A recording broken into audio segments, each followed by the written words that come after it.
Të nderuar shikues të Euronews Albania, mirë se erdhët në Balkan Talks. Në pjesën e parë të emisionit të sotëm do të fokusohemi tek Polonia, njëri prej vendeve më të rëndësishme pas zhvillimeve të fundit gjeopolitike në Europë dhe më gjerë. Për të bërë këtë bisedë, për të kuptuar më shumë rolin, peshën e Polonisë në jetën gjeopolitike të Europës, si dhe eksperiencën e saj të vyer, për sa i përket integrimit të Shqipërisë në Bashkimin Evropian, unë kam kënaqësinë që në studio të jem me zotin Marek Belka, i cili ka qenë ish kryeministër i Republikës së Polonisë, ish ministër i financave, ish drejtori i Fondit Monetar Ndërkombëtar për Europën, ish eurodeputet, lektor universitar dhe njëri prej personaliteteve më të rëndësishme të jetës publike në Poloni dhe në të gjithë kontinentin evropian. Zoti Belka, është një privilegj për mua t'ju kem në studio. Faleminderit, kënaqësia është e imja. Zoti Belka, doja ta nisja me një pyetje të thjeshtë. Gjatë përvojës suaj, cilat I keni identifikuar si 2 apo 3 nga vendimet më të vështira politike dhe ekonomike që Polonia ndërmori teksa po përparonte drejt Bashkimit Evropian, while it was progressing towards the European Union? This was not 2 or 3, it was 20 or 30. The road to... Nuk ishin 2 apo 3, por 20 apo 30. And bumpy, which means that we had to take, and you have to take now. Rruga drejt antarësimit në Bashkimin Evropian është e gjatë dhe e vështirë, që do të thotë se ne duhet të merrnim, dhe ju duhet të merrni tani, 10 vendime që janë në interesin afatgjatë të vendit. It has to be, well, they have to be taken relatively fast, and they carry. Nuk ka asgjë të keqe në këtë, por ato duhet të merren relativisht shpejt dhe ka një kosto të lartë sociale. Pra I gjithë procesi është mjaft I vështirë dhe ndoshta nuk ka rrugë të shkurtra. There are no shortcuts in this. The accession is accepted. Antarësimi pranohet mbi bazën e meritës dhe në thelb përfshin çdo aspekt të jetës shoqërore dhe ekonomike, prandaj përgatituni për një rrugë. So be prepared for a long run, një rrugë të gjatë dhe plot pengesa. Por shpërblimi është I jashtëzakonshëm. Mr. Belka, how did you manage during... Zoti Belka, si ja dolët që gjatë këtyre muajve dhe viteve të vështira të siguroheshit që opinioni publik polak të ishte gjithmonë në krahun tuaj? Was with you all the time? Oh, well, that's a good question, especially that in the case of Poland we have organized a referendum. Pyetja e mirë, duke pasur parasysh që në rastin e Polonisë ne organizuam një referendum. Had to accept një referendum popullor ku qytetarët duhet të pranonin antarësimin në Bashkimin Evropian. Mendoj se kjo nuk do të jetë problem në rastin e Shqipërisë, por edhe në Poloni, ku dëshira për të bashkuar me botën perëndimore ishte mbizotëruese, arritëm të siguronin vetëm rreth 70% mbështetje. Predominantly, we managed also only to secure some 70% acceptance. So, që është mjaft e lartë. Quite high, but at the same time 30% were against.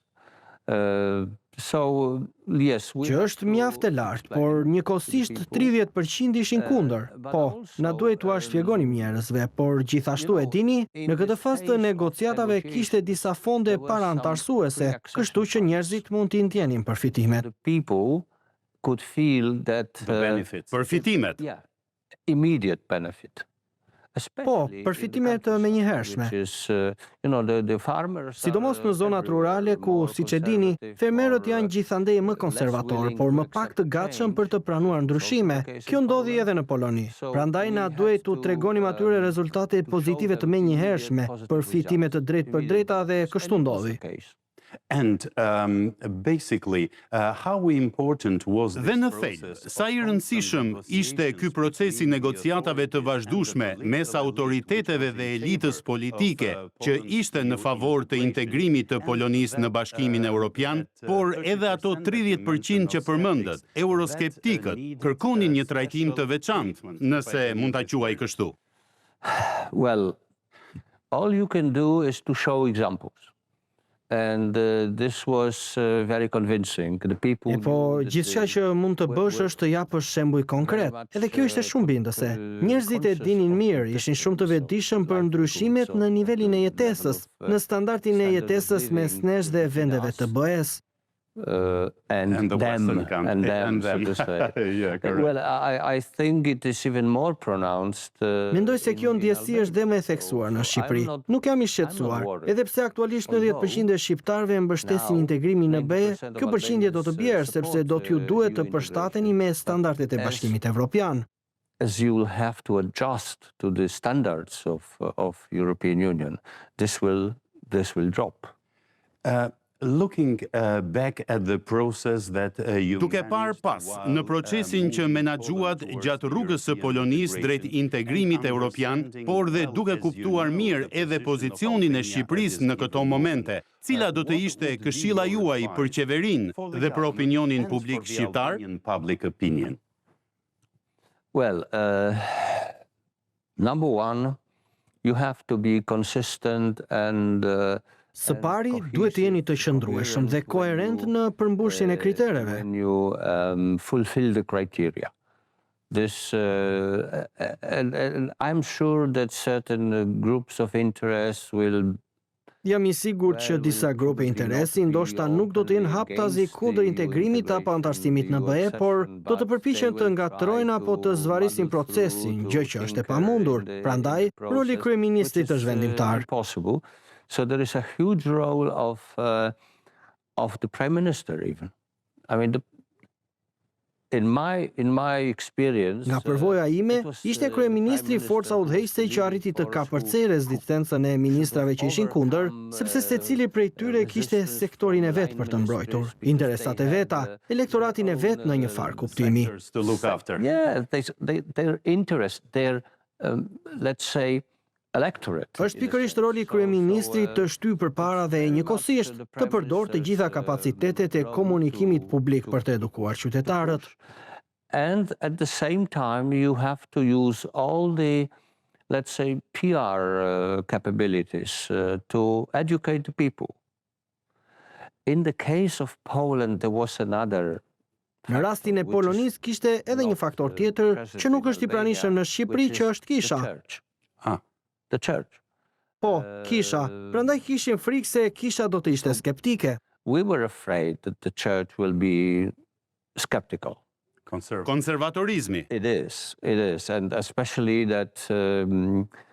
Ashtu është, sidomos sepse, siç e dini, nga perëndimi vijnë të gjitha ato idetë për gjinite e kështu me radhë, të cilat kanë shumë pak lidhje me Bashkimin Evropian. It's the European Union has nothing to say on this, but Bashkimi Evropian nuk ka asnjë kompetencë në këtë çështje, por është bërë një simbol i perëndimit, por nga ana tjetër shoqëria polake ishte shumë e vetëdijshme për kuadrin gjeopolitik. Let's say conscious of the geopolitical framing. Sakt, Rusia. And so it was easier. Prandaj ishte më e lehtë të bindeshin njerëzit. Duhet të shkojnë drejt perëndimit, përndryshe mbani mend çfarë ka ndodhur në të kaluarën. In the past. Exactly. One last question about this topic. There are discussions. Saktësisht, një pyetje të fundit për këtë temë. Në korridoret politike europiane po zhvillohen diskutime që nënkuptojnë se për shkak të situatës aktuale gjeopolitike që po përjetojmë, vendet e Ballkanit Perëndimor ndoshta mund të tolerohen pak më shumë, të lejohen pra të hyjnë në Bashkimin Evropian, edhe nëse detyrat e shtëpisë nuk i kanë përmbushur 100%. A e ndani edhe ju këtë pikpamje? Maybe, but I would not count on this. Okay. I would not count on this. Ndoshta, por unë nuk do të mbështetesha te kjo. Do të preferoja të fokusoheshit te detyrat, te rregullat. But yes, the geopolitical situation made this hesitation about Por po, situata gjeopolitike bëri që hezitimi ndaj Ballkanit Perëndimor të zhdukej në thelb. Më kujtohet në një moment, nuk e di nëse jam i saktë, por kryeministri Rama një herë e tha me humor, duhet të vdesësh në front të luftës që të kualifikohesh si vend antar, duke u referuar Ukrainës. You have to die on the front to qualify as a member country, alluding to Ukraine.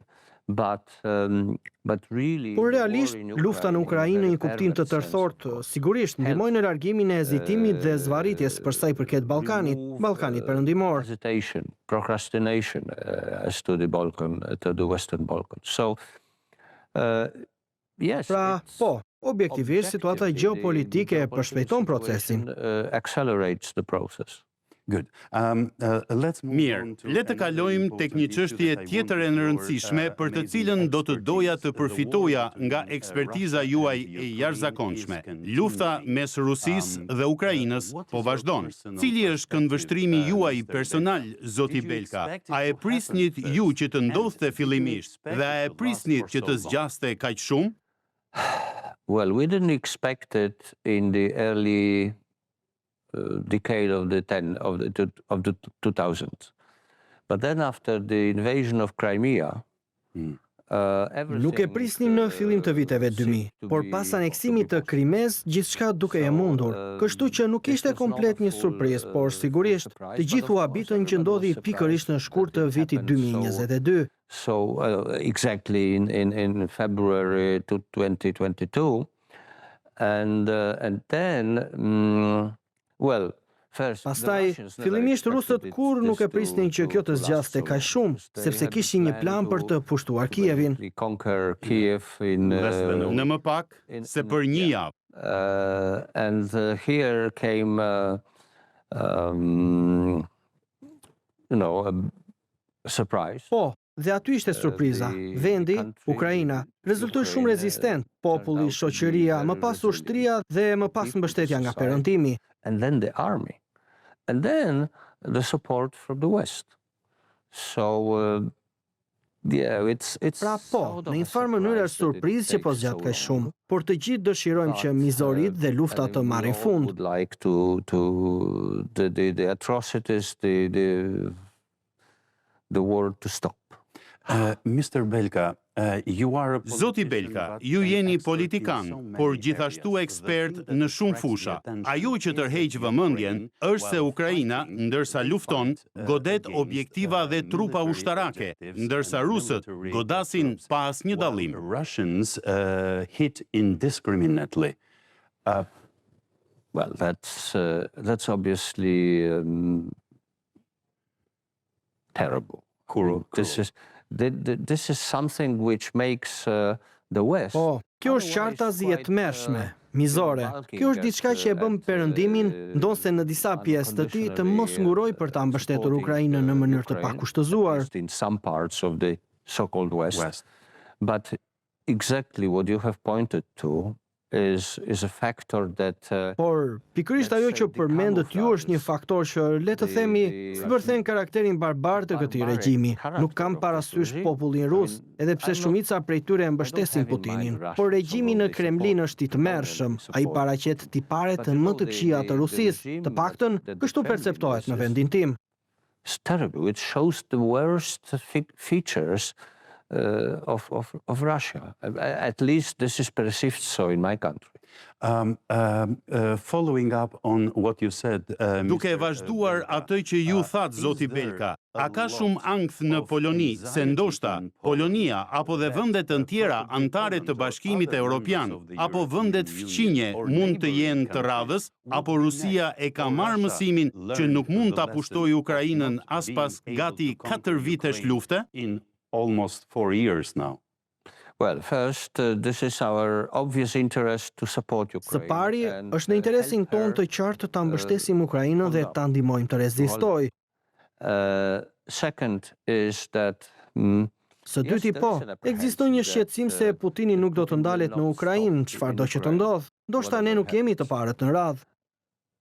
probably we are not the first in line. However, Megjithatë, ajo që po ndodh në vendin tim dhe në pjesën më të madhe të Evropës është se po shpenzojmë më shumë për armatim. Is that we are spending more on arms. We are preparing for Po përgatitemi për më të keqen, jo për të përgatitur për luftë, por not preparing ourselves to war, but Për të qenë të gatshëm për të përballuar çdo agresion. po, dhe kur pyesni se si e perceptojnë këtë njerëzit, the people perceive it. Pikërisht, kjo ishte pyetja ime në vijim. You may be surprised. e po mund të habiteni, por njerëzit nuk janë as pak në panik. Kjo është shumë mirë. And also the business is not moved. Gjithashtu, as bizneset nuk janë të tronditura, po përfitojmë nga hyrja e kapitalit të huaj. The economy is doing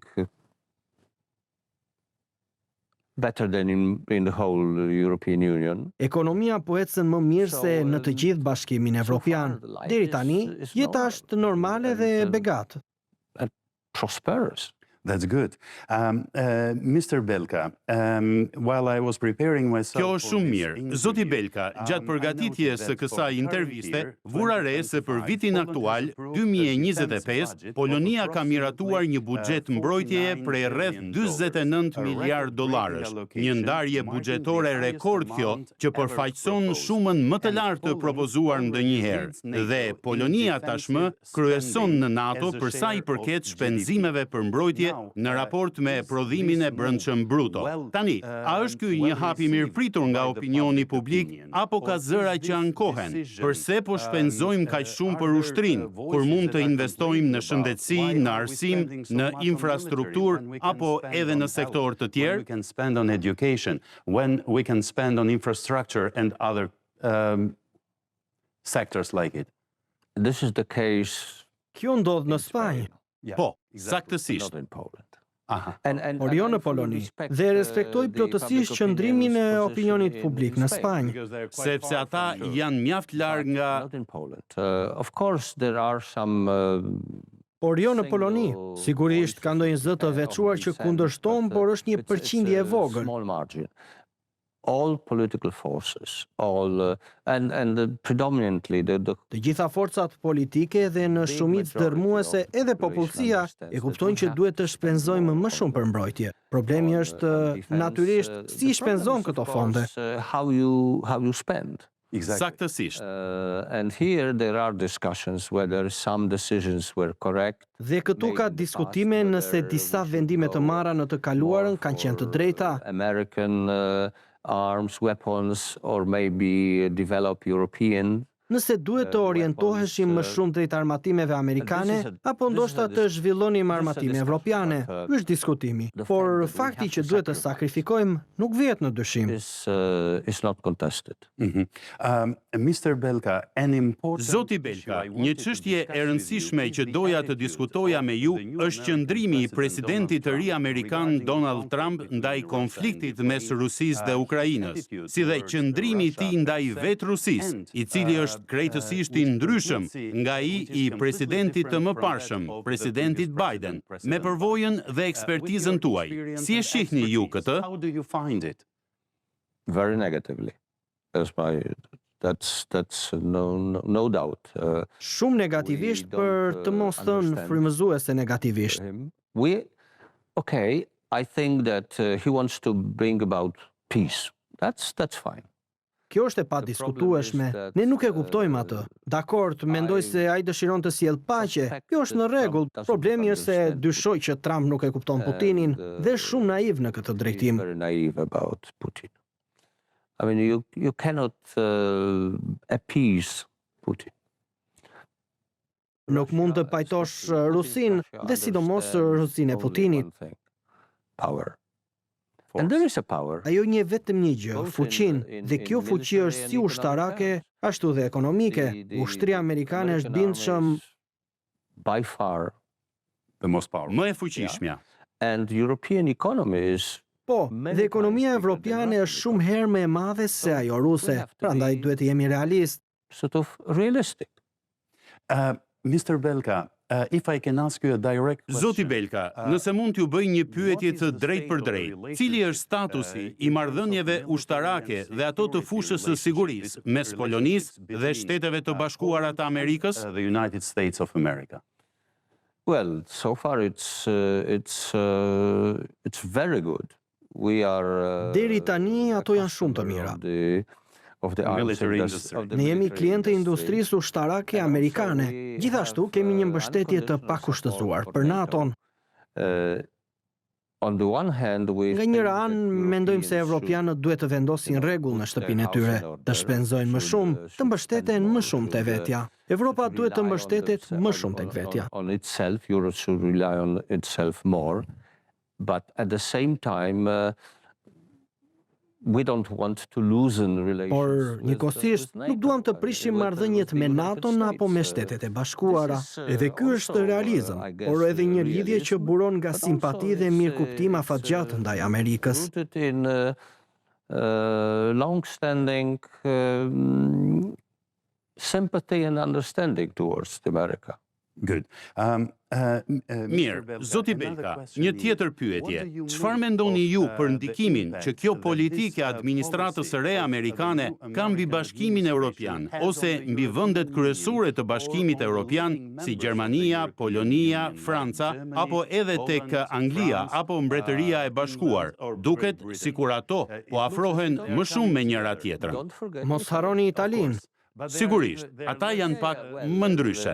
Po, Giorgia Meloni përpiqet të luajë rolin e ndërmjetëses. Sakt. Europe needs such a go-between, but I think that yes, what Evropës i duhet një ndërmjetës i tillë. Mendoj se po, ajo që Trump po arrin është ajo që po e bashkon Evropën më shumë. more firmly and maybe Dhe ndoshta kjo po ndihmon evropianët të kuptojnë interesat e tyre të vërteta. Pra, ndoshta ai do ta ndihmojë Evropën.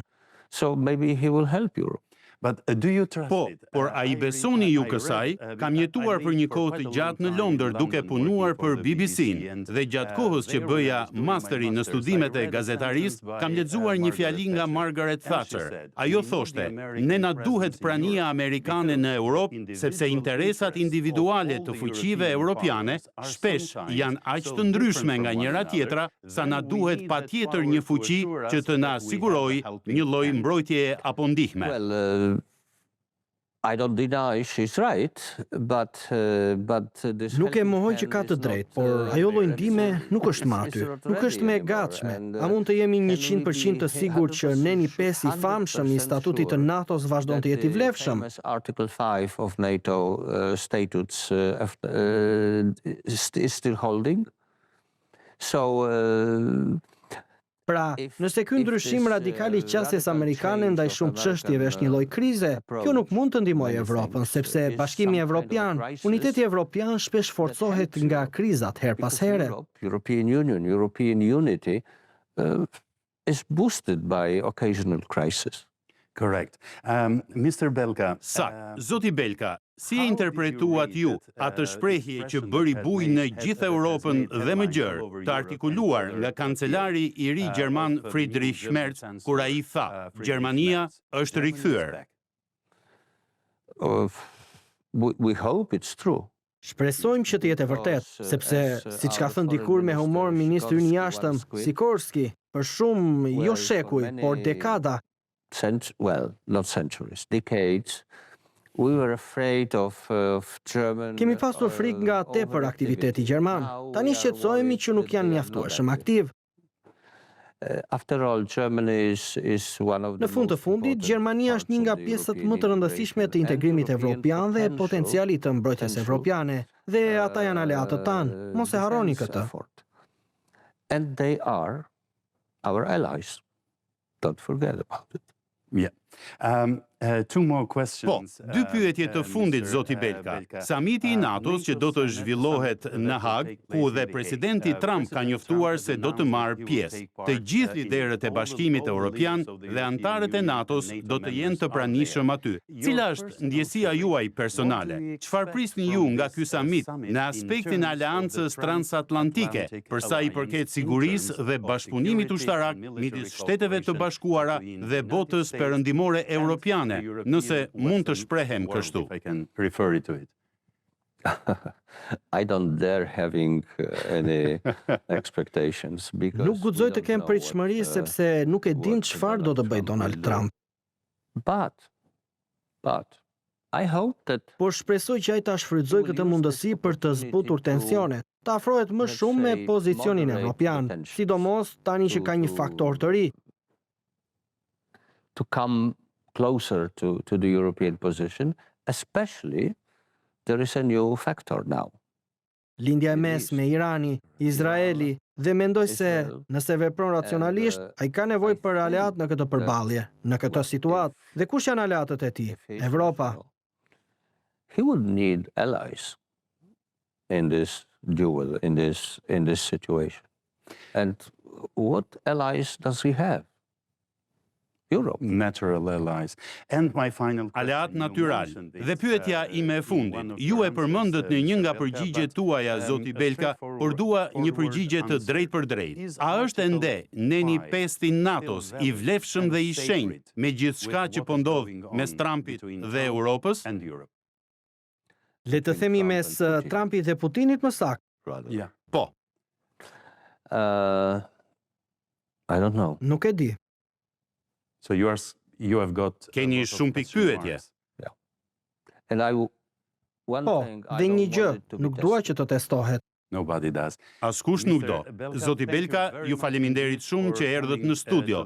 Ishte një privilegj i vërtet për mua që ju pata këtu. Faleminderit shumë. Faleminderit. Të nderuar shikues të Euronews Albania, kjo ishte pjesa e parë e emisionit Balkan Talks. Pas pak do të rikthehemi sërish së bashku me të tjera zhvillime të rëndësishme.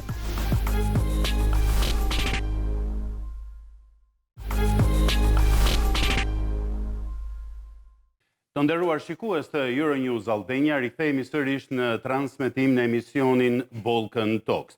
Në këtë pjesë të emisionit do të ndalemi tek zhvillimet më të rëndësishme globale, të cilat po bëhen gjithnjë e më problematike. Kemi disa vatra lufte dhe këto do të i diskutoj në këtë pjesë me dy analistë dhe vëzhgues të imëtër gjeopolitikës botërore. Për sa i përket studios, unë kam kënaqësinë që të jem në studio me profesor doktor Enver Bytyçin, lektor i marrëdhënieve ndërkombëtare dhe autor i disa librave pikërisht për gjeopolitikën globale. Profesor, falenderoj që jeni me mua. Faleminderit, Franco. Gjithashtu, në lidhje direkte nga Londra, unë kam kënaqësinë që të kem financierin e lartë dhe studiuesin e njohur të marrëdhënieve ndërkombëtare, Emanuel Bajra. I dashur Emanuel, falenderoj që gjete kohë. Franco, është kënaqësi. Falenderoj. Profesor, një vatër e re lufte dhe një situatë të jetë incandescente e krijuar tashmë në konfliktin e ri që ka shpërthyer mes Izraelit dhe Iranit. Doja ta filloja me deklaratën e fundit të presidentit Trump, i cili i bën thirrje iranianëve që të largohen nga Teherani dhe sipas tij nuk ka më vend për negociata, kemi hyrë në një periudhë lufte. Si e lexuat ju këtë deklaratë të presidentit Trump? Presidenti Trump fillimisht ishte për një zgjidhje me dialog, për të dhënë fund konfliktit, për të dhënë fund luftës dhe për të jo vetëm një armë pushim, por edhe një strategji të re të zgjidhjes së konfliktit midis Izraelit dhe Iranit. Në fakt, unë nuk do ta quaja një konflikt të ri, konflikti midis Izraelit dhe Iranit është i njohur dhe do të thoja i vjetër, sepse pozicionimet e të dy shteteve janë në kahje krejt të kundërta dhe nuk pasqyrojnë absolutisht asnjë lloj përputhje interesi midis tyre dhe përpasoj konflikti ka qenë, është dhe mbetet aty. jo vetëm sa kohë që do t'jetë regjimi i Ayatollah Khomeinit, por mendoj që me Iranin do të ketë probleme edhe për një periudhë relativisht gjatë pas rënies së këtij regjimi, nëse ky regjim do të bjerë dhe është arsyeshme që regjimi i Ayatollahëve të përfundojë edhe për shkak të cikleve që kalohen në qeverisjet e vendeve të ndryshme. Janë 50 vite në pushtet dhe sigurisht e kanë konsoliduar dhe kalcifikuar pushtetin. Edhe është konsumuar si pushtet. Por nuk e di, nuk është zgjidhja që me luftë të rrëzohen regjimet zakonisht nuk rrëzohen me luftë. Gjithsesi, mendoj që deklarata e Trump është një deklaratë kërcënimi. Nëse është serioze, atëherë do të thotë që Shtetet Bashkuara të Amerikës janë përgatitur të hyjnë direkt në luftë. Unë kam qenë i mendimit që Shtetet Bashkuara të Amerikës nuk përfshihen në luftra, nëse luftat vërtet zgjasin, nëse janë lufta flesh në kuptimin e një aksioni që përfundon shpejt është tjetër histori, po Shtetet Bashkuara të Amerikës, po të kemi parasysh dhe luftën e parë botërore dhe luftën e dytë botërore, përfshihen në luftë vetëm në fund të procesit. E vërtet. Emanuel, doja që ta vazhdonim bashkë. I kërkohet Iranit që të dorëzohet pa kushte, ndërkohë që lideri izraelit Benjamin Netanyahu her pas here në deklarata shtypi, të cilat publikohen në rrëmbimthi në rrjetet sociale, kërkon opinionit publik iranian, qytetarëve iranian që të ngrihen në revolucion për ta shpartalluar regjimin e Ayatollahëve. A mund të ndodhi ky skenar sipas konceptit tuaj? Po, si duket do të ketë vështirësi në përqimin e këtij mesazhi si nga presidenti Trump po ashtu edhe nga kryeministri Benjamin Netanyahu, ndoshta për Benjamin Netanyahu edhe për izraelitit do të mund të jetë pakës më e lehtë, sepse në mënyrë infrastruktura izraelita është prezente në Iran, e përbën një mas bukur të rëndësishme të operacioneve të shërbimeve sekrete të Izraelit që janë prezente në Iran me vite të tëra. Ndoshta mund bëhet një farë lloj spini, siç njihet në termet anglisht, një farë lloj spin-offi aty brenda për sbrendshmi në mënyrë që të vinte një pikë ku populli, masat të brendshme opozitare, një valë e rëndësishme studentëve të cilët kanë shprehur pak naci me vite ndaj Ayatollahëve dhe Mullahëve në pushtet atje, mund të vinte ajo pikë ku mund të kemi një farë lloj, si temi gjindosi të brendshme politike. Por si duket për Amerikën, objektiv kryesor është shpëtimi i fytyrës së presidentit Trump. Mos harrojmë se presidenti Trump fitoi pushtetin në SBA me atë farë mantrën e tij të vjetër që nuk i do luftrat, nuk do involvohet në asnjë luftë, nuk do dërgoj asnjë çizme ushtarake të ushtarëve amerikanë në asnjë territor së tokë të jashtë Amerikës.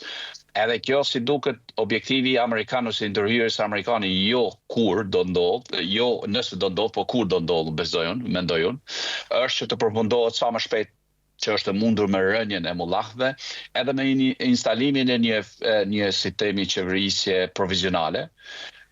Mos harrojmë se djali i shahut të Iranit është duke u folur dhe është duke si themi u injektuar me motivim atje në Amerikë dhe me para. Në anën tjetër mos ta lëm anash edhe forcën e brendshme islamike, si themi më moderatore brenda krahut islamik në Iran që mund të ndaj një përgjegjësi qeverisëse me një qeverisje të ashme. Pra për Amerikën objektiv kryesor është përfundimi i kësaj katëruar sa më shpejt që është mundur, përderisa për Izraelin është e rëndësishme një farë lloj prolongimi në mënyrë që të testoj pikat stresuese kryesore. Mos harrojmë se Arabia Saudite është elefanti më i madh në këtë mes, sepse akoma nuk e njeh Izraelin, edhe dashje pa dashje Arabia Saudite ose duhet ta njohë sa më shpejt që është mundur Izraelin ose mund të përballet me friksionet të brendshme, me presionet të brendshme të ndryshimeve politike në vitet në vazhdim. Po, profesor, gjatë këtyre muajve të fundit pam qëndrimin e ashpër të Izraelit ndaj Hamasit, qëndrimin e ashpër ndaj Hezbollahut, pam qëndrimin e ashpër ndaj Huthit, pam qëndrimin e ashpër apo likuidimin e problemit siri. Pra duket sikur pesha dhe roli i Izraelit në rast se do të ketë sukses edhe në Iran, do t'jetë lideri i ri i lindjes së mesme dhe këtë kërkon dhe Shtetet e Bashkuara të Amerikës? Sigurisht që perëndimi do të kërkonte që Izraeli të ishte një faktor qendror në lindjen e mesme. Në analizën time është disi e pamundur. Është e pamundur jo për shkak të forcës ushtarake, politike do ta quaja dhe të angazhimit dhe të shërbimeve sekrete të sektorëve të tjerë që ka Izraeli. Në këto fusha ai është ndër shtetet më të avancuara në botë, por për shkak të armiqësisë që ekziston midis Izraelit dhe vendeve të tjera, për shkak të demografisë, natyrisht. Edhe dimensionit fetar nuk duhet haruar asnjëherë. Dimensionit fetar ku ka një kundërshti edhe për shkak të besimit, megjithëse unë kam vënë re që Izraelitët dhe palestinezët nuk janë në armiqësi për shkak të fesë. Janë në armiqësi për shkak të territorit, për shkak të mbijetesës, shtetit, ekzistencës dhe kështu me radhë. Por nuk besoj që do të arrihet kjo për shkak se ka vende të tjera në lindjen e mesme, të cilat nuk do të alëshonin këtë paritet. Për shembull, kolegu përmendi Arabinë Saudite. Është e pamundur që Arabia Saudite të pranojë, si të thuash, leadershipin izraelit në pavarësisht të pozicionit të moderuar që mban ndaj të gjitha ngjarjeve dhe ndaj Izraelit. Po ashtu ne mund ta konsiderojmë edhe Turqinë si një fuqi të lindjes së mesme, sepse kufizohet me të gjitha këto shtete për të cilat ne po flasim dhe janë në konflikt.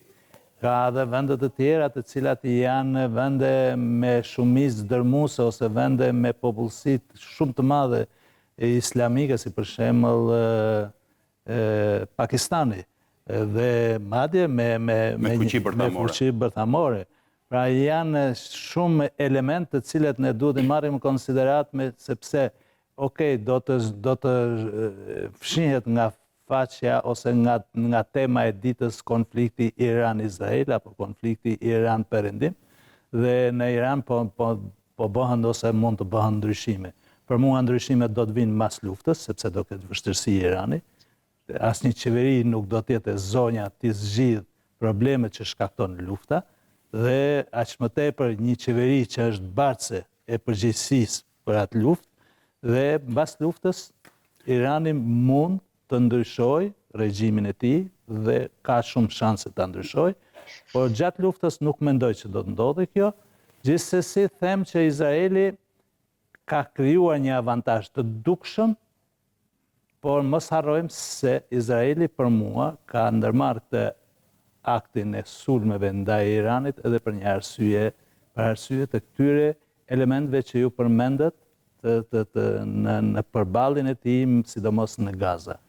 Imazhi që krijoi Izraeli në botën perëndimore të qytetëruar me masakrat dhe dhunën e jashtëzakonshme kundër popullsisë civile dhe sidomos fëmijëve në Gaza, e pati dëmtuar shumë të imazhit. Izraeli po jetonte ndoshta në historinë e vet pikën më të ulët të integritetit dhe të prestigjit të tij në botë, dhe ndoshta Netanyahu ishte i detyruar të bënte diçka të tillë që të rikuperonte të gjithë atë çfarë humbi realisht prej gati 2 vitesh në konfliktin në Gaza. Po.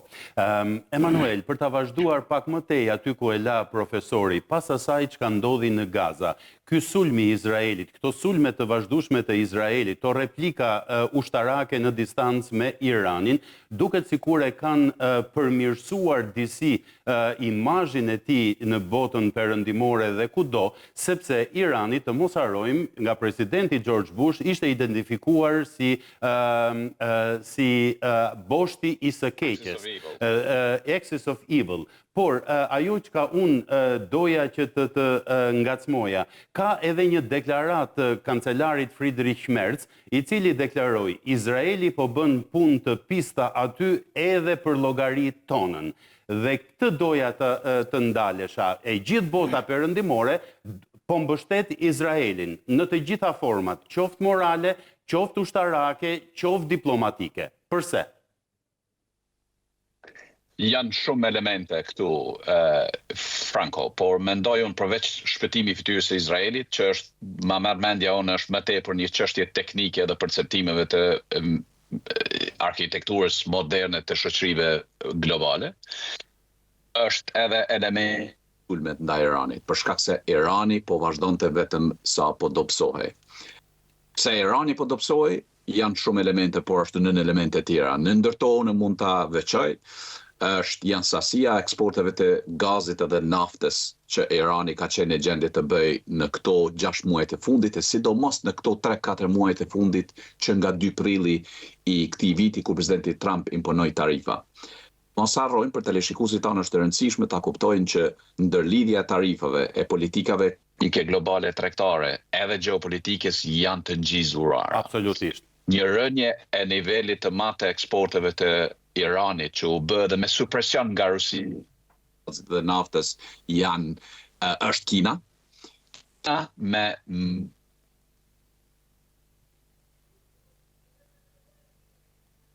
Janë ngushtoi Rusisë si themi kapacitetin e eksporteve, përderisa Rusia e dha, si themi, dha dorëheqje nga një aleancë shpirtërore që kishte me Iranin ndër vite më herët. Profesori përmendi më herët edhe ndërlidhshmërinë ideologjike, interesat gjeopolitike e tjera, Rusi, Iran e tjerë.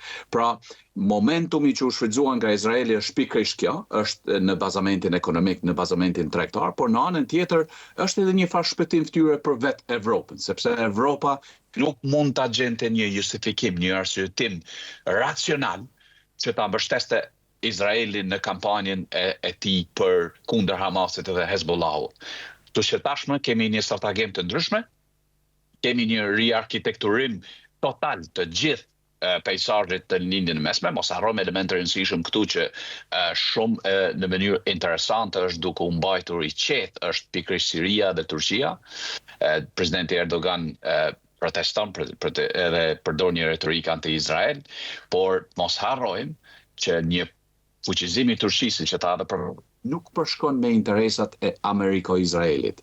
Sepse mos harrojmë, kemi 2 Amerika, kemi një Amerikë e cila fokusohet tërësisht në gjeopolitikën minus Izrael, edhe kemi Amerikën tamam si themi origjinale ose autentike që përbëhet nga lobi tepër i fuqishëm hebrej, nga interesat komerciale shumë të rëndësishme të komunitetit hebrej në Amerikë, ajo është Amerika autentike. Pra, kemi ardhur në një pikë ku Europa është dashur të shpëtoj fytyrën, duke mbështetur tashmë Izraelin për shkak se Friedrich Merz i konvenon që të jetë pakës më hawkish, ose të jetë pakës më dinamik ose më agresiv me retorikën e tij si një kancelari i ri i Gjermanisë, përderisa nëse keni vërejtur, Emmanuel Macron ka marrë pakës një farë anë me Sir Keir Starmer britanik, edhe me Mark Carney kanades kanë marrë pakës anën si gjysmë mbi neutralitetit, për shkak se frikën e kanë këta, sikur në Britani dhe Madhe, po ashtu edhe në Francë, një masë e madhe e deputetëve që janë, në masë e madhe e deputetëve laborist në Parlamentin Britanik janë me origjinë muslimane dhe ata janë një lob tepër i fuqishëm dhe influencues në politikat e jashtme britanike. Qartë. Profesor, edhe doja dhe opinionin tuaj për ta vazhduar atje ku e la Emanueli, qëndrimi i Rusisë. duket se tashmë e fokusuar më shumë tek konflikti Rusi-Ukrainë dhe tek platforma e Putin për shtrirjen e influencës së tij përreth vendeve të Rusisë, duket sikur edhe ai është tërhequr. U tërhoq nga Siria, është tërhequr, duket sikur po tërhiqet edhe nga Irani, ndonse ai dhe zoti Lavrov her pas here në deklaratat për shtyp kërkojnë maturi, kërkojnë përgjegjshmëri, por duket sikur ajo është tërhequr në mënyrë të qetë nga ky konflikt. Ndani dhe ju të njëjtin opinion? Absolutisht Rusia është tërhequr. Rusia po përdor një retorik të cilën e konsideron si në pajtim me të drejtën ndërkombëtare, duke akuzuar Izraelin për agresion, po kështu edhe Kina, por nuk kanë shkuar përtej këtij definicioni. Rusia, po ashtu edhe Kina, kanë qëndruar thuajse neutral në kuptimin e angazhimit për të marrë pjesë ose për të përkrahur ose për të mbështetur qoftë edhe me mjete ushtarake Iranin në rastin konkret, dhe përpasoj mendoj që Rusia ka tërhequr vijat e veta të zonës së influencës dhe synon kur Vladimir Putin nisi luftën në Ukrainë, madje para se të niste lufta, akuza kryesore e tij ishte se në Ukrainë kemi një qeveri fashiste, naziste. Dhe ne do ta denazifikojmë Ukrainën, thoshte. Çka do të thotë që Vladimir Putin e ka nisë luftën që Ukraina të jetë një satelit i Rusisë, por jo një vend i pushtuar nga Rusia në kuptimin klasik të fjalës. Pra, gjithçka që ndodh aty deri të arrijë këtë objektiv që për cilin ai ka nisë luftën, ai nuk do ta ndalojë luftën. Sa kohë që Zelenski do të jetë president i Republikës së Ukrainës, aq kohë ai nuk do ta ndalojë luftën. Madje edhe në kohët e fundit, në muajt e fundit, retorika e tij ka qenë se presidenti Zelenski është jo legjitim për faktin se ka kapërcyer mandati i presidencialit të tij. Qëllimi i tij ishte me këtë rast të ndryshonte qasjen e qeverisë ukrainase dhe të risillte një Janukovic të dytë në krye të Ukrainës. Dhe në këtë rast ai do të dëshiron që të marrë pastaj edhe mandatin ndërkombëtar të kujdestarisë mbi Ukrainën me qëllim që të përfundimisht të largohet ideja e integrimit të Ukrainës qoftë në Bashkimin Evropian, qoftë në NATO. Pra, ky është e gjithë ajo çfarë rebusi i gjithë asaj çfarë ndodh. Dhe e njëjta gjë me Iranin dhe Sirinë. Atje ka heqë dorë. Ka heqë dorë sepse është fokusuar pikërisht këtu. Dhe këtë mësim e ka që në shekullin e 18 nga Pjetri i Madh, i cili ka formuluar testamentin e tij për ta orientuar politikën e jashtme të Rusisë në drejtim të Europës, sidomos të Europës veriore dhe qendrore, dhe lindore natyrisht, dhe për të ekspansionuar në këto territore dhe jo më siç kishte ndodhur para Pjetrit të Madh në stepat e Mongolisë apo në zonat të tjera. Qartë. Emanuel, ndoshta pyetja e fundit të lutem, sepse kur jemi bashkë koha fluturon.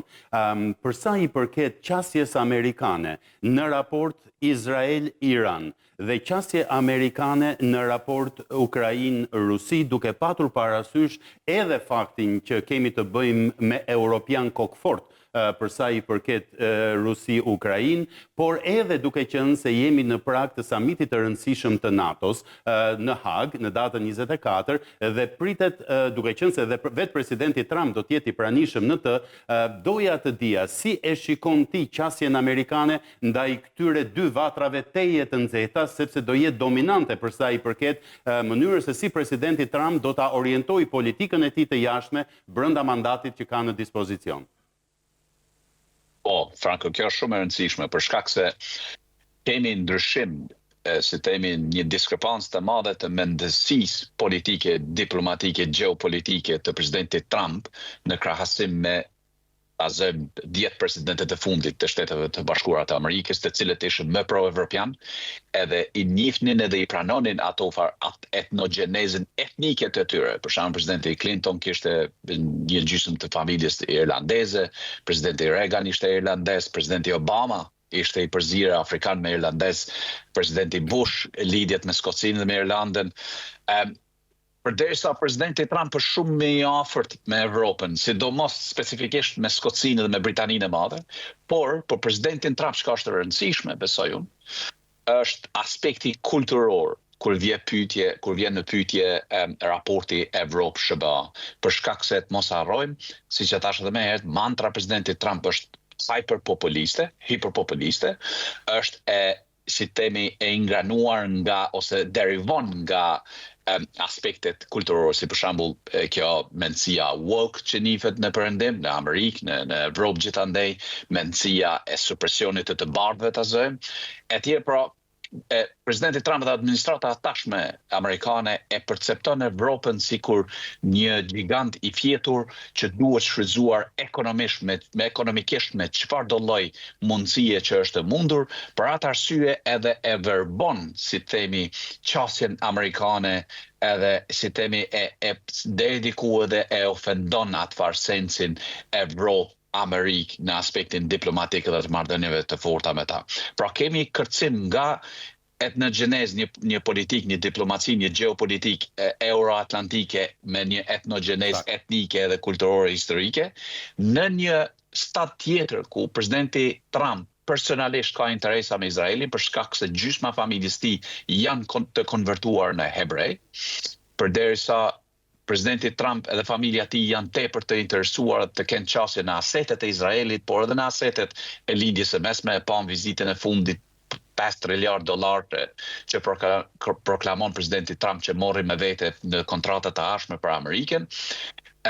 Pra edhe në anën tjetër mos harrojmë se akoma ekziston një rrymë të fuqishme në Kongresin Amerikan, në establishmentin Amerikan politik, por edhe komercial. Sidomos, Franco, shumë rëndësi për teleshikuesit tonë ta kuptojnë që kemi kaluar nga ajo faza kur Wall Street ose tregjet influenconin tepër shumë Shtëpinë e Bardhës se Kongresin ose Senatin. Tashmë kemi Silicon Valley, gjysma e titanëve të Silicon Valley, njerëzve të teknologjisë, njerëzit që i pushtojnë të gjitha, i dominojnë të gjithë platformën teknologjike të sotme amerikane dhe të ardhme globale, janë me origjinë hebreje edhe kanë si themi interesa të thella të rëndësishme që ta influencojnë presidentin Trump, por si themi ta përshkruajnë një farë lloj, ta trasojnë një farë rrugë të ardhshme të influencës të lobit hebrej në politikbërjen edhe diplomacinë amerikane. Pra këtu ekziston ajo pikërisht diskrepanca që e shpjegova më herët. Evropa fatkeqësisht do lihet anash sepse Evropa ka shumë probleme të brendshme të veta të cilat duhet të rregulloj përpara se ta riarkitekturoj raportin me Amerikën. I dashur Emanuel, falenderoj shumë për kohën dhe opinionet që ndave me ne. Jam shumë mirënjohës. Faleminderit shumë, Franco, gjithat mirat. Falenderoj. Profesor, ne do të shkëputemi për një hapësirë publicitar dhe do të ndrojmë komplet temën për të ardhur tek Ballkani ynë problematik pas hapësirës publicitare. Për atë nderuar shikues, pas pak sërish së bashku me një tjetër të ftuar, këtë radhë nga Kosova.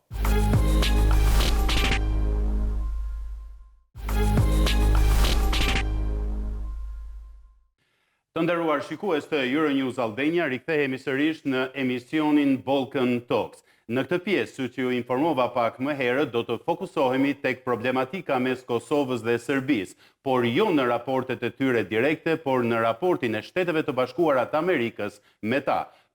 Mua dhe profesor Bytyçit në studio na bashkohet në lidhje direkte nga Prishtina eksperti i njohur i çështjeve të sigurisë Bedri Elezi. Zoti Elezi, falenderoj që gjete kohë.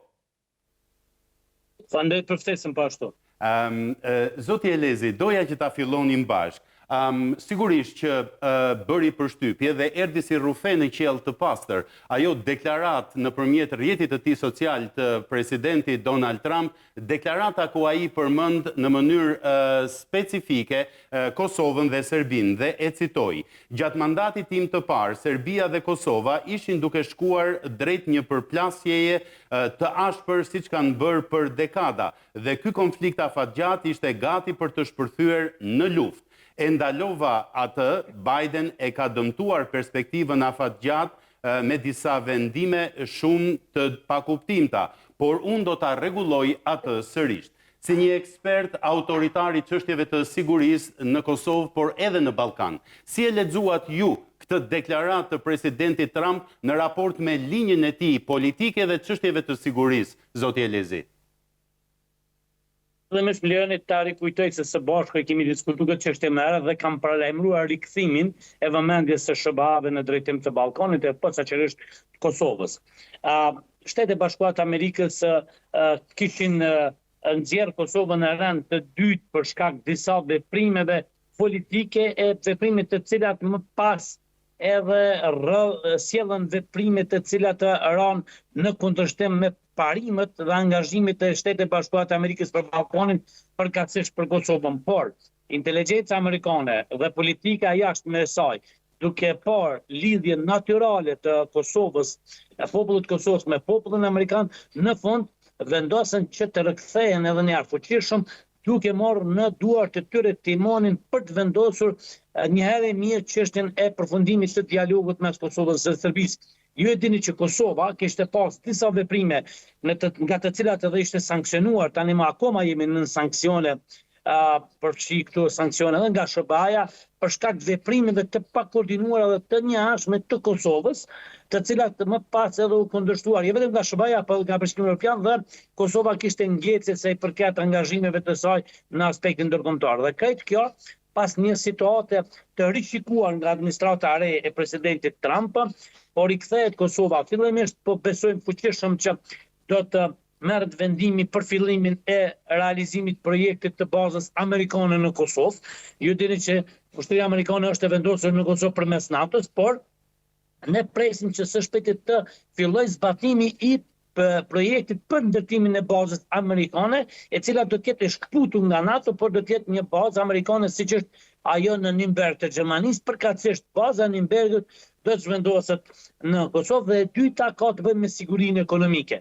Shtetet e Bashkuara të Amerikës kanë organizuar takime të shumta me ndërmarrës të SBA, të cilët do të sjellin Kosovë për të investuar kryesisht në fushën e energjisë.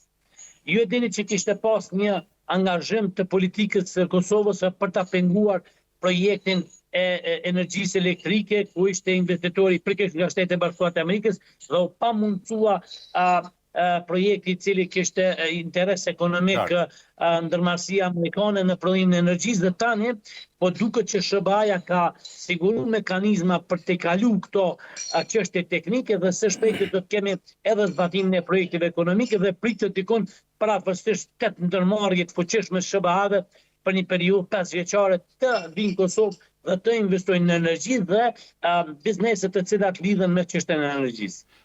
Profesor, një qasje ndryshe e administratës Trump në rast se do ta krahasojmë atë me administratën Biden, nga i cili pritej shumë më shumë sigurisht, por ajo është një çështje që i përket analizave historike, kam përshtypjen. Si i shihni ju këtë qasje të zotit Elezi, duke qenë se duket sikur po hym në një epokë të re në raportet mes Shteteve të Bashkuara dhe Republikës Kosovës? Nëse kthehemi tek urimi i zotit Trump për zonjën Osmani në rastin e festës së pavarësisë Kosovës, aty nuk përmendet as dialogu me Serbinë, nuk përmendet as Serbia, përmendet thjesht ajo esencialja që Trump uronte që të përmirësojmë marrëdhëniet e biznesit midis të dy vendeve.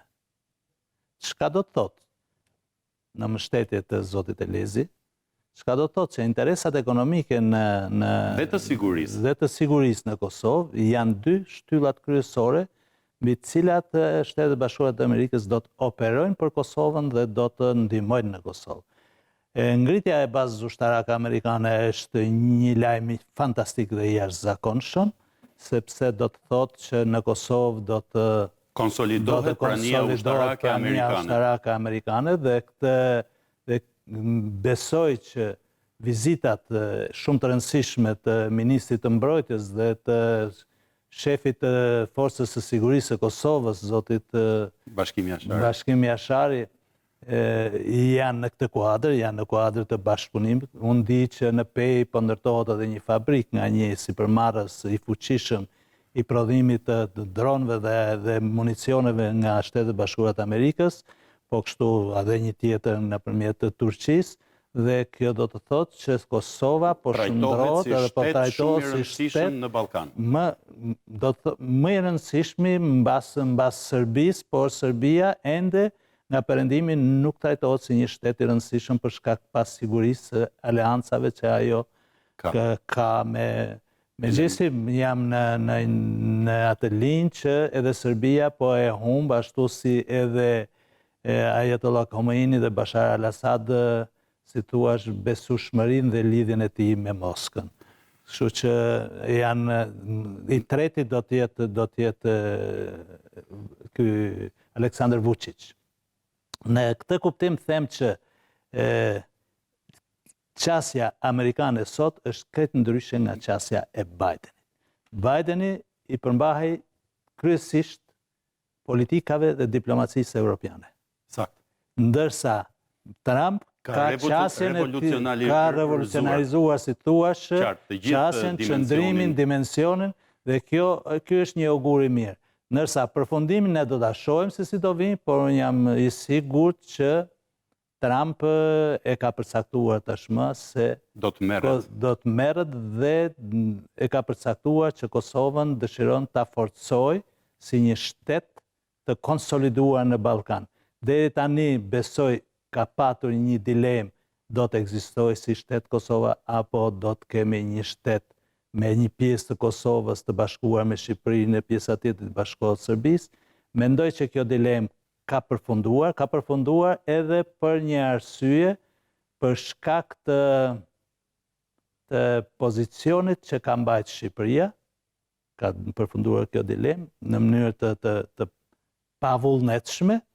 Por fakti që Shqipëria po etiketohet si një shtet, si një narkoshtet në kuptimin e fjalës, sidomos nga amerikanët, nuk çon më në idenë ose në konceptin e krijimit të bashkimit të Kosovës me Shqipërinë. Më mirë një Kosovë konsoliduar me një shtet konsoliduar ku të kemi baza dhe marrëdhënie ekonomike të zhvilluara, sesa një Kosovë e cilën ne mund ta bashkojmë një pjesë me këtë, një pjesë me tjetër, por që nuk do të ketë. Po, zotje Lezi, për ta vazhduar së bashku, tërhoqi jo aq sa duhet, kam përshtypjen vëmendjen, ajo çka e përmendët edhe ju dhe profesori në studio, vizita e ministrit në detyrë të mbrojtjes Ejup Maqedonci, por edhe të ta quajmë komandantit të Forcës së Sigurisë së Kosovës, general-lejtnant Bashkim Jasharit, në Washington, dhe ajo çka është diskutuar atje, u dhan deklarata në dimensionin politik. Por, në një bisedë që unë kam patur në studio me zotin Maqedonci, ai ka shkuar atje për të nënshkruar marrëveshjen 5 vjeçare të planifikimit dhe zhvillimit strategjik të raporteve mes Kosovës dhe Shteteve të Bashkuara të Amerikës. Më konkretisht në këndvështrimin tuaj, çfarë ka konkluduar në fushën e ushtarake dhe të sigurisë kjo vizitë shumë e rëndësishme e dy drejtuesve të politikave ushtarake dhe të sigurisë së Kosovës? Para se të filloj plani amerikan i ekonomisë në Kosovë, SBA-ja dëshiron që të konsolidojë çështjet e sigurisë të saj. Dhe partneri kryesor i SBA-s për çështjet e sigurisë mbetet Forcat Sigurisë Kosovës, e cila për llogaritë të SBA-ve duhet të jetë një strukturë mirë organizuar, e cila duhet të ballafaqojë eventualisht me zhvillime të jo sigurisë që mund të vinë se rezultati angazhimeve të fuqive të tjera për ta penguar angazhimin e ekonomisë amerikane në vend.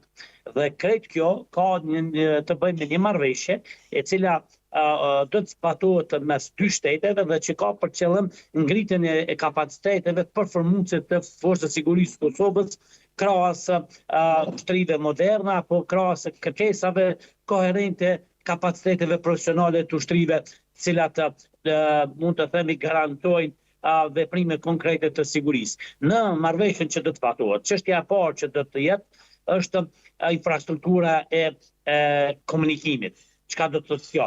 Mënyra se si do të organizohet komplet infrastruktura ligjore dhe teknike e komunikimit, që ka të bëjë kryesisht me posedim, përpunim dhe shpërndarje të informacioneve që janë të nivelit të klasifikuar, programet të cilat të garantojnë mënyra koherente të komunikimit duke pas fuqi enkriptuese, në mënyrë që për çdo avari që mundohet, për çdo situatë jashtë kontrollit, ketë një mundësi SBA-ja përmes partnerit saj Forcës së Sigurisë së Kosovës ta kanalizoj informacionet e nevojshme në kohë reale. Informacioni është arma më e fortë në të aspektin e sigurisë dhe e vërtetuar tash me zhvillimet në mes Izraelit dhe Iranit, ku e patë se si informacionet e izraelitëve ishin të sakta dhe me një lehtësi Izraeli arriti të godas subitet më të rëndësishme që kishte në prioritet dhe falë angazhimit të elementeve të komunikimit në rastin e ushtrimit spionazhit brenda për brenda.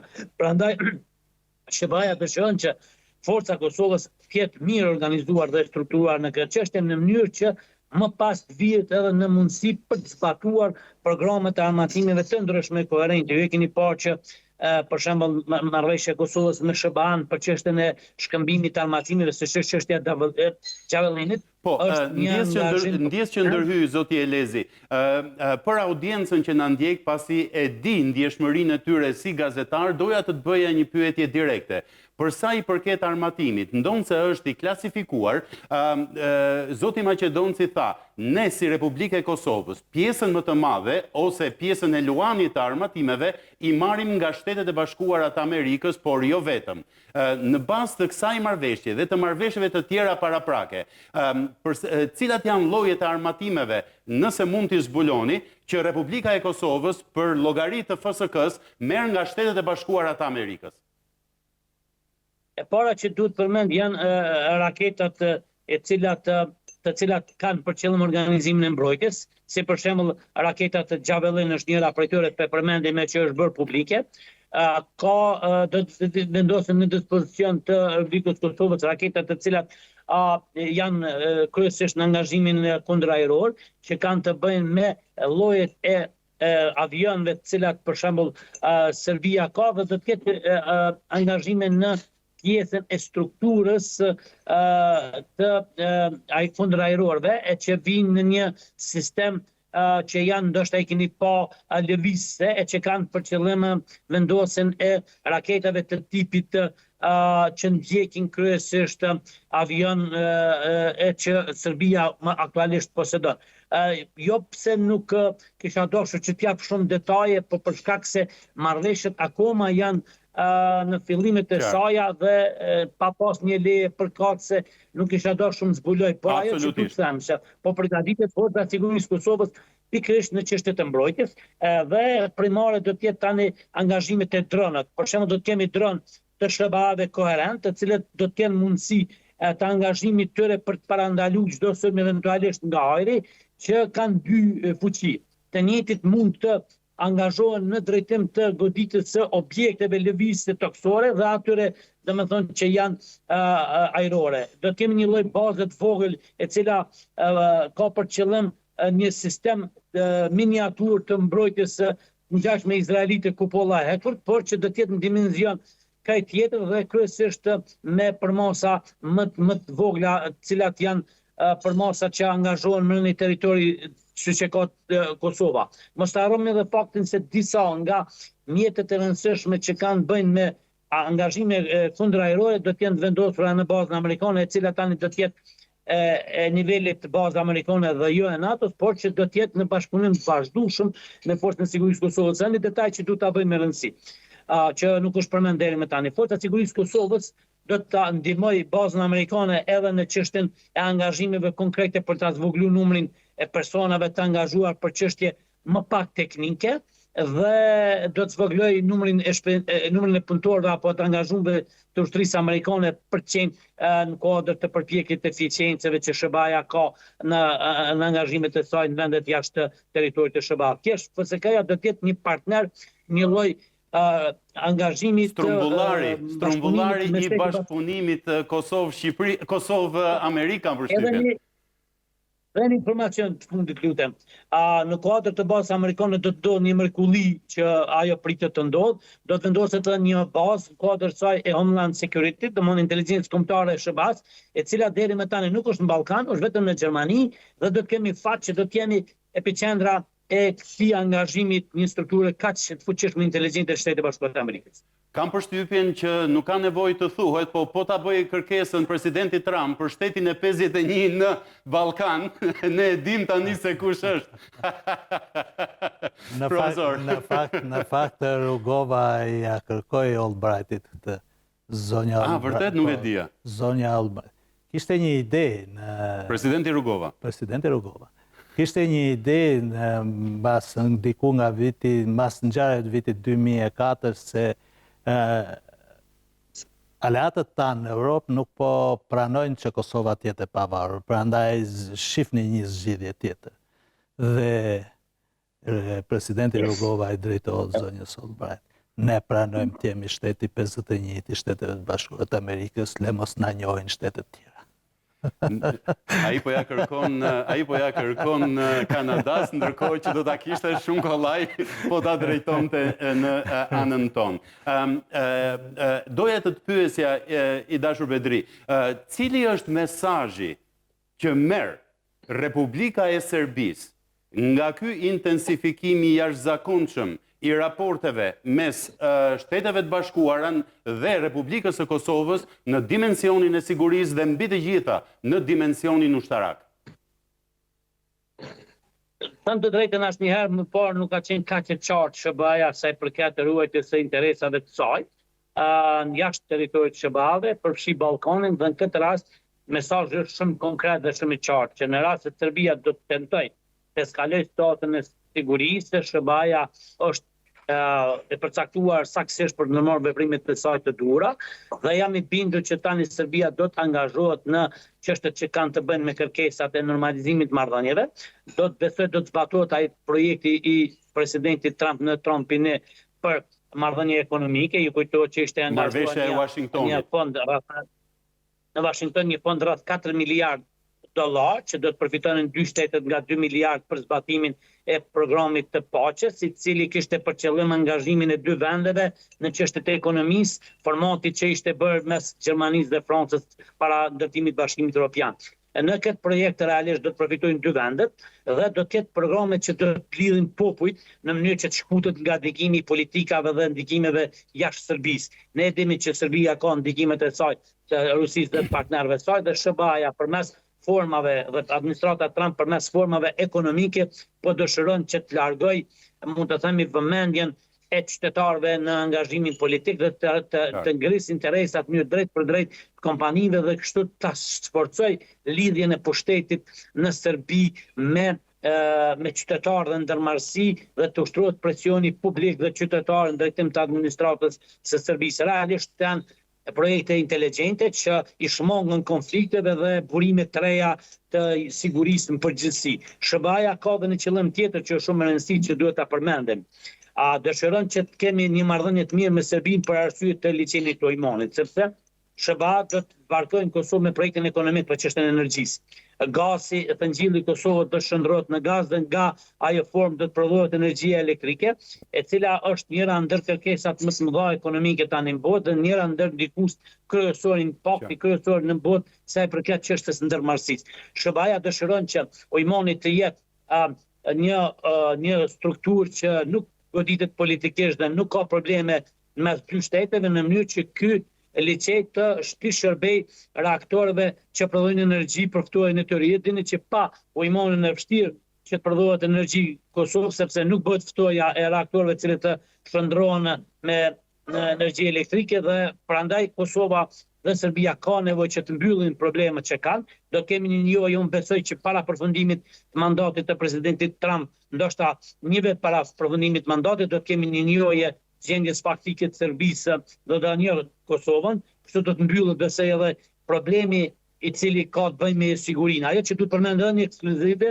është se SBA-ja duket që është duke shkuar mirë edhe rreth ndërtimit të një dege të bazës amerikane në Kosovë në nishtë të Serbisë, e cila do të garanton largimin e inteligjencës serbe, e cila është instaluar një kohë gjatë dhe po pengon politikanë dhe struktura në Serbi, të cilët realisht janë të interesuar shputen nga ndikimi i qasjeve të Rusisë për destabilizimin e Ballkanit dhe për ta kërcënuar Evropën, por që Serbia të organizohet si një vend i cili nuk do të ketë problem në të ardhmen, sepse vërtet do të ballafaqohet me çështje të serioze, sidomos me problemin e Vojvodinës dhe në Sanxhakut apo për pjesët e komunitetit bosnjak në territorin e Serbisë. Po, janë çështje shumë të gjëra që ne do t'i diskutojmë në kohën e duhur. Profesor, për sa i përket këtij ridimensionimit të rolit të FSK-s në raport me Shtetet e Bashkuara të Amerikës, indirekt apo dhe direkt, kjo e afron shumë FSK-n me NATO-n,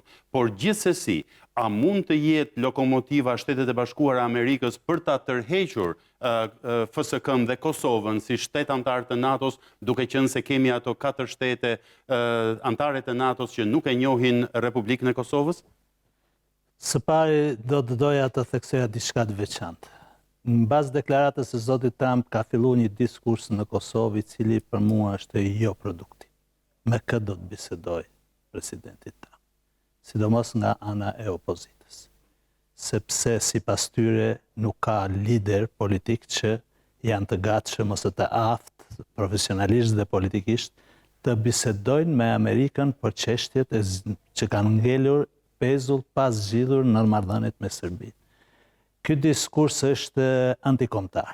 Është një diskurs i cili ushqen kultin e individit. Domethënë, dikur kishim, po çfarë kishim? Kishim dikë që ndiqte Macronin deri në Armeni për ta lutur që ta ndajmë Kosovën me Serbinë. A kupton?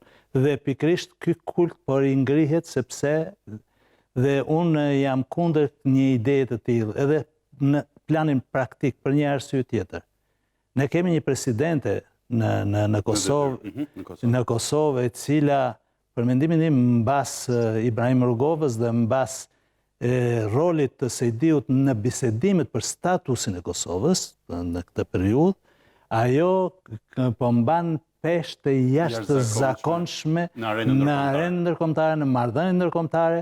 Ajo është një ndër të paktët udhëheqës të Evropës që ka takuar qoftë edhe 2 minuta domethënë presidentin Trump disa herë, kur udhëheqës të tjerë vrapojnë dhe shpenzojnë miliona, qëndrojnë para dhomë dhe se takojnë dot, çka do të thotë që Kosova ka përfaqësuesit e tij me të cilët zoti Trump mund të bisedojë në mënyrën më elokuente të mundshme dhe që përfaqësojnë me dinjitet interesin e Kosovës dhe vendin e tyre.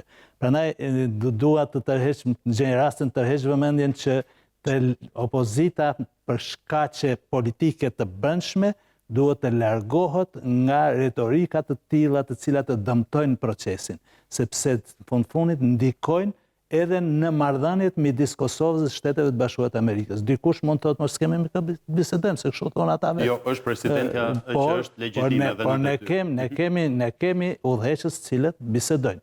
Së dyti, sa i përket këtyre marrëdhënieve të reja dhe raportit që Kosova do të ketë tashmë me NATO-n, mendoj që nëse ekziston NATO-ja, çka do ta shohim javën tjetër se si do të përfundojë samiti i NATO-s në Hag. Jam pak skeptik.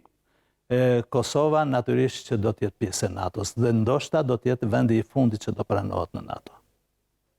Sepse në një marrëveshje shkurtimisht, profesor, përse duhet patjetër Kosova të bashkohet në NATO dhe përse duhet jetë vendi i fundit që i bashkohet NATO-s? Shkurtimisht se jemi në fund.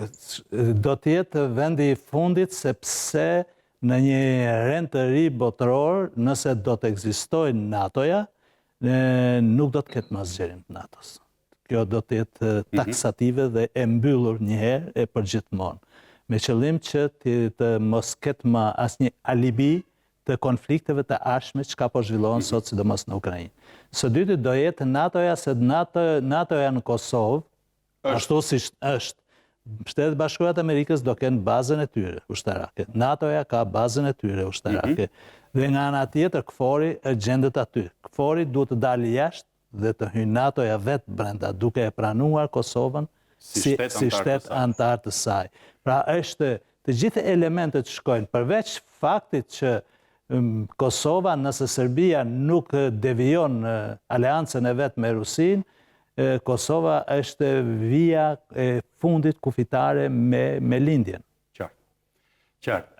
Të njëjtën pyetje, zoti Elezi, shkurtimisht të lutem, do t'jetë Kosova së shpejti vend antar i NATO-s edhe për shkak të konjunkturave politike që i përmendi profesori?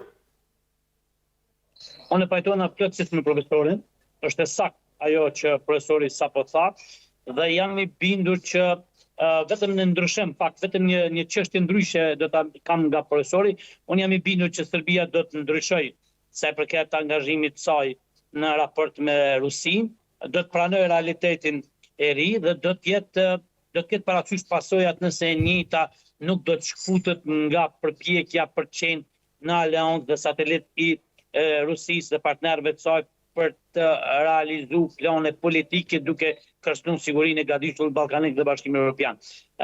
Unë shpresoj që Kosova në një afat shumë shkurt do të jetë pjesë e NATO-s dhe kjo do të ndodhë edhe për arsye se angazhimet e reja, ndryshimet e reja në aspektin e strukturimit të forcave të sigurisë në botë e determinojnë një zhvillim të shpejtë.